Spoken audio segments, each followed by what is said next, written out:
பண்றதுக்கு the rise of nationalism in Europe. First, nationalism அப்படின்னா நம்ம தெரிஞ்சுக்கணும். nationalism அது அப்படின்னா தமிழ்ல என்னன்னு பாத்தீங்கன்னா தேசியவாதம் அப்படின்னு சொல்றாங்க. அதாவது ஒரு குறிப்பிட்ட ரேஸ், கல்ச்சர், லாங்குவேஜ் இது எல்லாமே வந்து பாத்தீங்கன்னா ஒத்து போகக்கூடிய சில பீப்புள் என்னன்னா தனியா இண்டிபெண்டன்ட் கண்ட்ரி ஆகணும்னு நினைக்கிறாங்க. சோ இந்த மாதிரி காமனா இருக்கக்கூடிய விஷயங்களை வச்சு அவங்க என்ன பண்ணுவாங்க, அந்த பீப்புள் ஒன்னாகி அவங்க வந்து எங்களுக்குன்னு தனி நாடு வந்து கொடுங்க அப்படின்னு சொல்லிட்டு நினைக்கிறது தான் நேஷனலிசம். நேஷனலிசம் ஒரு பிரீஃபா அப்படி சொல்லணும்னா, nationalism is an ideology that asserts that a nation is formed by a group of people with a common identity, language, history and set of customs.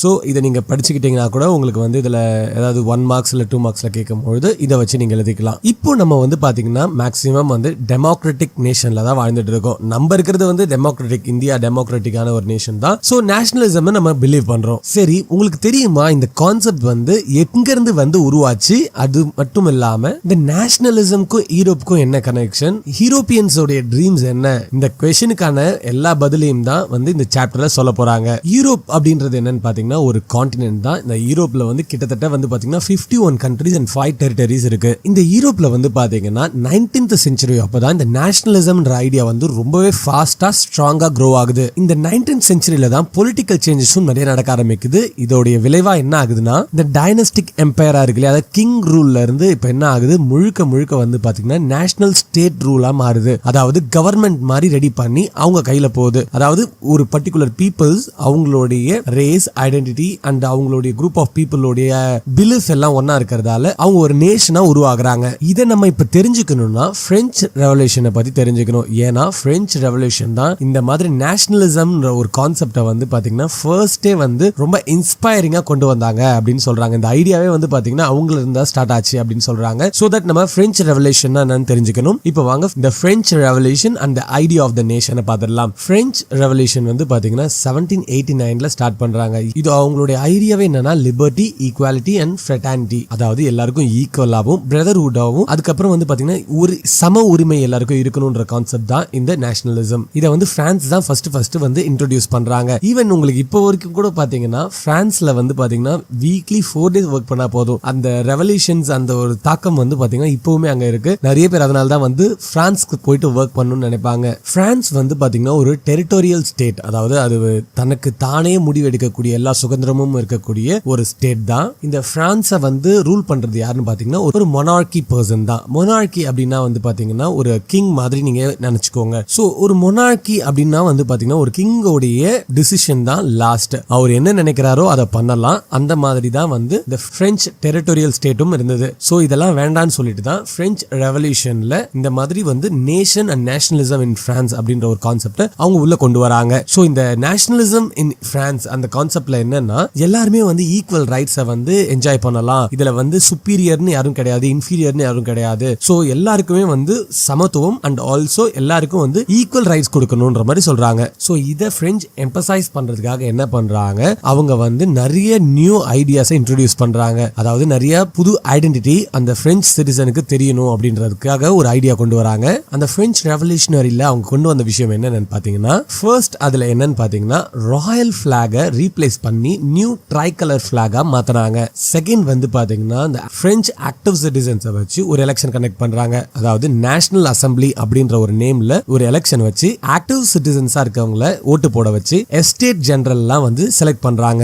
Next வந்து பாத்தீங்கன்னா கண்ட்ரிக்காக ஒரு சாங் கம்போஸ் பண்ணிக்கிறாங்க. அப்புறம் ஓத்லாம் எடுப்பாங்க இல்லையா, அதெல்லாம் வந்து ப்ராப்பரா அவங்க கண்ட்ரிக்குன்னு எழுதிக்கிறாங்க. அது மட்டும் இல்லாம இதுக்கு முன்னாடி இந்த லீடர்ஸ் எல்லாமே வந்து ப்ராப்பரா அந்த நேம் எல்லாம் யூஸ் பண்ணி நேஷன்ஸ்னு ஒன்னு ப்ராப்பரா ஒன்னு ஃபார்ம் பண்றாங்க. அதுக்கப்புறம் இது எல்லாத்தையுமே வந்து பாத்தீங்கன்னா பெர்ஃபெக்ட்டா சென்ட்ரலைஸ்ட் அட்மினிஸ்ட்ரேட்டிவ் சிஸ்டமா மாத்துறாங்க. இந்த லா எல்லாமே வந்து பாத்தீங்கன்னா எல்லா சிட்டிசன்ஸ்க்கும் வந்து ஈக்குவல் ஃபார்முலேட்டட் அப்படின்றத சொல்லிடுறாங்க. அதாவது இதுல வந்து ஒருத்தவங்களுக்கு வந்து எக்ஸெப்ஷனல், இவங்களுக்கு வந்து இது கிடையாது அப்படின்றது கிடையாது. எல்லாருக்குமே எல்லா சிட்டிசன்ஸ்க்குமே இந்த ரூல் அப்ளிகபிள் அப்படின்ற மாதிரி சொல்றாங்க. தேவையில்லாத இந்த இன்டர்னல் கஸ்டம் டியூட்டிஸ், அதாவது தேவையில்லாத இன்டர்னல் டாக்ஸஸ் இருக்கும் இல்லையா, அது எல்லாத்தையுமே வந்து ரிமூவ் பண்ணிடுறாங்க. அதுக்கப்புறம் லாஸ்டா வந்து பாத்தீங்கன்னா French was considered as a common language of the nation. So French கடைசியா என்ன பண்ணிடுறாங்க, நேஷனோடைய அபிஷியல் காமன் லாங்குவேஜ் அப்படின்ற மாதிரி அவங்க அறிவிச்சிடுறாங்க. சோ இந்த பிரெஞ்சு ரெவல்யூஷன் கொண்டு வந்ததுக்கு அப்புறம் இந்த 8 விஷயங்களை அமெண்ட் பண்றாங்க ஃபர்ஸ்ட்.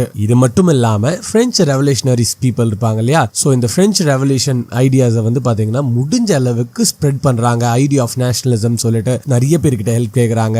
முடிஞ்ச அளவுக்கு எல்லா மக்கள்கிட்டையும் கொண்டு போய் சேர்க்கிறாங்க இந்த நேஷனலிசம் கான்செப்டை. சீக்கிரமாவே இந்த பிரெஞ்சு ரெவல்யூஷனரி வந்து பாத்தீங்கன்னா எல்லா இடத்துக்குமே ஸ்ப்ரெட் ஆயிடுது, எல்லா சிட்டிக்குமே ஸ்ப்ரெட் ஆயிடுது, எல்லா சிட்டிலையும் ஸ்ப்ரெட் ஆயிடுது. ஸோ இந்த விஷயம் தெரிஞ்சு ஸ்டூடெண்ட்ஸ் அது மட்டும் இல்லாம நிறைய மிடில் கிளாஸ் பீப்புள்லாம் என்ன பண்றாங்க, ஜாக்கோபின் கிளப் அப்படின்ற ஒரு கிளப்ல வந்து ஜாயின் பண்ண ஆரம்பிக்கிறாங்க. இந்த ஜாக்கோபின்ஸ் அப்படின்னா என்னன்னு பாத்தீங்கன்னா இந்த கிளப்போடைய கான்செப்டே என்னன்னா நிறைய கண்ட்ரிஸ் வந்து பாத்தீங்கன்னா கிங் தான் ரூல் பண்ணிட்டு இருந்தாங்க. ஸோ அந்த கிங் ரூல்லாம் இல்லாம ரிபப்ளிக் கண்ட்ரியா மாறணும் அப்படின்னு ஆசைப்படுற நிறைய பேர் என்ன பண்றாங்க, இந்த ஜாக்கோபின் கிளப்ஸ்ல வந்து சேர்றாங்க. ஸோ இந்த கிளப்ல இருக்கவங்க வந்து என்ன பண்றாங்க, பிரெஞ்சு ஆர்மிஸ் நிறைய பிளேசஸ்க்கு போயிட்டு இந்த கேம்பெயின் அந்த விஷயத்தெல்லாம் பரப்புறதுக்கு வந்து ஹெல்ப் பண்றாங்க. ஸோ இதனால இவங்க வந்து பாத்தீங்கன்னா நிறைய கண்ட்ரிஸ்க்கு போறாங்க. ஹோலாண்ட், பெல்ஜியம், சுவிட்சர்லாந்து, இட்டாலி, இது எல்லாமே வந்து பாத்தீங்கன்னா முடிஞ்ச அளவுக்கு இவங்க டிராவல் பண்ணி அங்கெல்லாம் போய் கேம்பெயின் வைக்கிறாங்க. இது எல்லாமே வந்து பாத்தீங்கன்னா 1790s நடக்குது. இப்போ வந்து பாத்தீங்கன்னா ரூல் ஆஃப் நெப்போலியன். இந்த நெப்போலியன் யாருன்னு வந்து பாத்தீங்கன்னா ஒரு பிரெஞ்சு மிலிட்டரி லீடர். இவர் நிறைய சக்சஸ்ஃபுல் கேம்பெயின்லாம் வந்து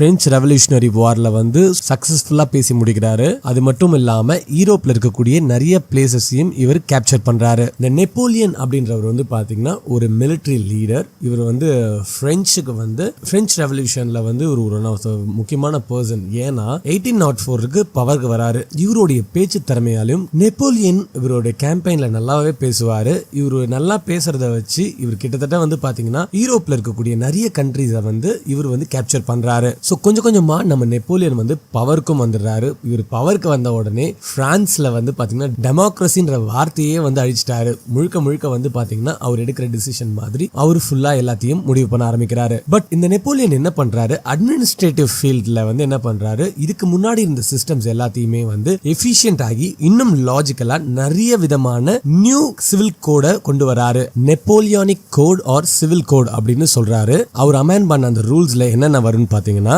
equality before the law was establish, அதாவது ஈக்வாலிட்டியை வந்து ஃபர்ஸ்ட் வந்து அவர் அமெண்ட் பண்றாரு. ஃபியூடல் சிஸ்டம் வந்து ரிமூவ் பண்ணிடுறாரு. ஃபியூடல் சிஸ்டம் அப்படின்னா என்னன்னு பாத்தீங்கன்னா, feudalism was a system in which people were given land and protection by the people of high rank and worked and fought for them in return. அதாவது high ரேங்க்ல இருக்கக்கூடிய சில peoples என்ன பண்ணுவாங்க, இல்லாதவங்களுக்கு வந்து தங்குறதுக்கு இடமோ ப்ரொடெக்ஷன்ஸோ கொடுத்துட்டு திரும்ப அவங்க கிட்ட இருந்து வேலை வாங்கிக்கிறாங்க. இந்த மாதிரி இருக்கக்கூடிய விஷயத்தை வந்து அவரு ஃபுல்லாவே வந்து ரிமூவ் பண்ணிடுறாரு. Next, right to property was given, abolished all privileges based on birth. இந்த சில பேர் வந்து அந்த பர்த் வச்சு வந்து நிறைய பிரிவிலேஜஸ் வந்து சொல்லுவாங்க இல்லையா, இங்க நான் பிறந்திருக்கேன் அதனால வந்து இந்த பிரிவிலேஜஸ்லாம் எனக்கு தரணும்னு சொல்லிட்டு, சோ அது எல்லாத்தையுமே வந்து கிடையாதுன்னு சொல்லிட்டு எல்லாத்தையும் ரிமூவ் பண்ணிடுறாரு. சோ பிறப்பால வந்து பிரிவிலேஜஸ் யாரும் வந்து கொண்டாட முடியாதுன்ற மாதிரி அப்படின்ற மாதிரியும் சொல்றாரு. சர்வ்டம் அண்ட் மெனோரியல் டியூஸ் வேர் அபாலிஷ்ட். சர்வ்டம் அதாவது அடிமைத்துவம் எல்லாமே வந்து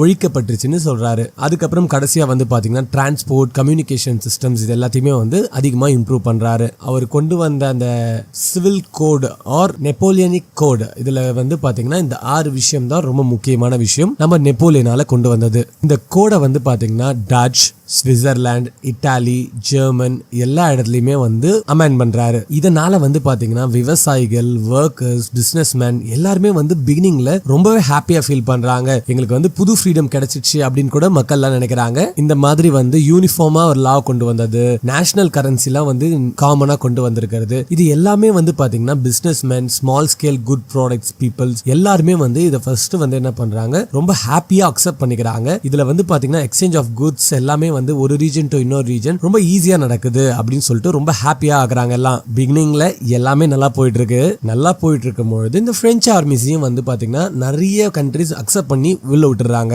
ஹோலாந்து, சுவிட்சர்லாந்து, மெயின்ஸ், மிலன், பிரூசெல்ஸ், வார்சா இவங்க எல்லாமே ஃபர்ஸ்ட் வந்து அவங்க எல்லாரும் உள்ள விட்டுறாங்க. பட் போக போக தான் இந்த பிரெஞ்சு ஆர்மிஸோடைய அந்த அப்ரோசிங் ஸ்டைல் புரிய வருது. அதுக்கப்புறம் வந்து கொஞ்சம் கொஞ்சமா அவங்கள வந்து அப்போஸ் பண்ண ஆரம்பிக்கிறாங்க இந்த கண்ட்ரிஸ்லாம். முக்கியமா இந்த பிரெஞ்சு ஆர்மியை ஏன் அவங்க வந்து பிடிக்காம போது, அவங்கள வந்து ரொம்பவே வந்து வெறுக்க ஆரம்பிக்கிறாங்கன்னா, ஃபர்ஸ்ட் முக்கியமான காரணம் டாக்ஸஸ் எல்லாம் அதிகப்படுத்துறது. பிரெஞ்சு ஆர்மி வந்து நிறைய டாக்ஸஸ் எல்லாம் அதிகமாக்கிட்டாங்க. அதுக்கப்புறம் சென்சார்ஷிப்பும் பண்றாங்க. நிறைய வந்து இந்த பேன் பண்ணணும், அவங்க சொல்றதை மட்டும்தான் இங்க பண்ணணும் அப்படின்ற மாதிரி நிறைய விஷயங்களை பேன் பண்ண ஆரம்பிக்கிறாங்க. அதுக்கப்புறம் ரொம்ப முக்கியமா இந்த பிரெஞ்சு ஆர்மில நிறைய ஆட்கள் தேவை, அப்பதான் வந்து மத்த யூரோப் கண்ட்ரியும் வந்து கான்குவயர் பண்ண முடியும், அதையும் கைப்பற்ற முடியும் அப்படின்னு சொல்லிட்டு என்ன பண்றாங்க, காமன் பீப்புள் எல்லாருமே ஃபோர்ஸ் பண்ணி அவங்க ஆர்மில ஆர்மில சேர வைக்கிறாங்க. ஸோ இதனாலேயும் மக்கள் பயங்கரமா கோவம் வருது பிரெஞ்சு ஆர்மி மேல. ஸோ இதுதான் வந்து பிரெஞ்சில் நடந்த முக்கியமான விஷயம் பிரெஞ்சு ரெவல்யூஷனரி. அப்போ கண்டிப்பா உங்களுக்கு இது வரைக்கும் கான்செப்ட் கிளியராகவே புரிஞ்சிருக்கும்னு நான் நினைக்கிறேன். நீங்க இந்த கதையை அப்படியே கேட்டுட்டு புக் எடுத்து பார்த்தீங்கன்னா உங்களுக்கு பெர்ஃபெக்டா